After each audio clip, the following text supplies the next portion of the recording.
आदि पुस्तक 12 पर्व। ए उत्तरु सदाप्रभु अब्राहम को कहिले, तुम्भे अपना देश और ज्ञाति कुटुंब और पैतृक गृह परित्याग करी आम्भे जेउ देश तुम्भको देखाइबा सेही देश को जाओ। आम्भे तुम्भठारु एक महागोष्ठी उत्पन्न करिबा, पुणी आम्भे तुम्भको आशीर्वाद करी तुम्भर नाम महत करिबा। तुम्भे आशीर्वादर आकर हेबो। जो माने तुम्भको आशीर्वाद करंती आम्भे सेमानको आशीर्वाद करिबा। पुणी जे केही तुम्भको अभिशाप दियई आम्भे ताहाको अभिशाप देबा। आ तुम्भठारु पृथ्वीर सबु वंश आशीर्वाद प्राप्त हेबे। अनंतर अब्राहम सदाप्रभुंकर एही वाक्यानुसारे प्रस्थान कले। पुणी लोट तांको संगरे गले। हारण ठारू प्रस्थान करिबा समय अब्राहमकर बयस 75 वर्ष होइथिला। एही रूपे अब्राहम अपना भाजा सारींकु और भ्रातृपुत्र लोटंकु और हारण ठारे आपणा मानकर संचित धन और लब्ध प्राणी मानकु घेनी किनान देश उद्देश्य यात्रा करी किनानरे उपस्थित हेले। अब्राहम सेही देश देई भ्रमण करू करू सिक्किम निकटस्थ मोरीर अलोन वृक्ष मूल उतरिले। सेही समय किणानीय माने सेही देशरे बास करुथिले। अनंतर सदाप्रभु अब्राहम को दर्शन देई कहिले, आम्भे तुम्भ वंश को एही देश दबा। ए निमंते अब्राहम अपना निकटरे दर्शनदाता सदाप्रभु को उद्देश्य सेही स्थान रे यज्ञ वेदी निर्माण कले। एथि उतारू से सेही स्थान छाड़ी बैथेल पूर्व आड़ पर्वत को जाई अपना तंबू ठिया कले। तहिर पश्चिम रे बैथेल और पूर्व दिगरे अयनगर थिला।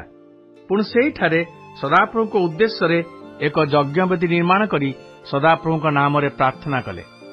तहि उतारे अब्राहम भ्रमण करू करू आहुरी दक्षिण दिगक गले। सेही समय सेही देश दुर्भिक्ष बारू अब्राहम मिसर देश प्रवास करने को यात्रा कले, जेहेतु देश में अतिशय दुर्भिक्ष पड़िथिला। अनंतर मिसर देश प्रवेश करने को उद्यत हुए अब्राहम अपना भाजा सारी को कहले, शुण, तुम्हें देखा सुंदरी ताहा मु जाने।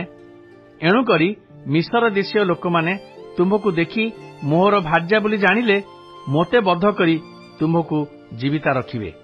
एहेतु मु विनय करुअछि, तुम्हें मोहर भौणी एहा कहब। तहिरे तुम्भ सकाशे मोहर मंगल हब और तुम्भ हेतुरु मो प्राण रक्षा पाइब।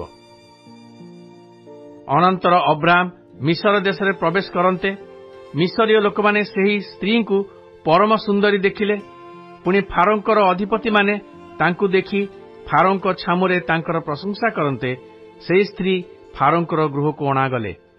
फारो तांको लागी अब्राहम को समादर करी तांकु मेष, गोरु, गर्दभ और दासदासी और गर्दबी और ओट देले।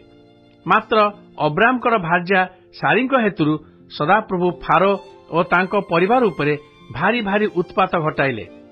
एतु फारो अब्राहम को डाकी कहिले, तुम्बे आंब सहित एक व्यवहार कल। सेही स्त्री तुम्हार भार्या एकता आंब को काहींकी कहिल नाही, तांको काहींकी आपणार भगिनी बोली कहिल। तहिरे आम्भे तांको विवाह करिबाकू नेलु। एबे तुम्भ भार्या को देख, तांको घेनी चली जाओ। तो फारो लोकमान को तांको विषय आज्ञा देले, आउ सेमाने सर्वस्व सहित तांको और तांको भार्या को विदाय कले।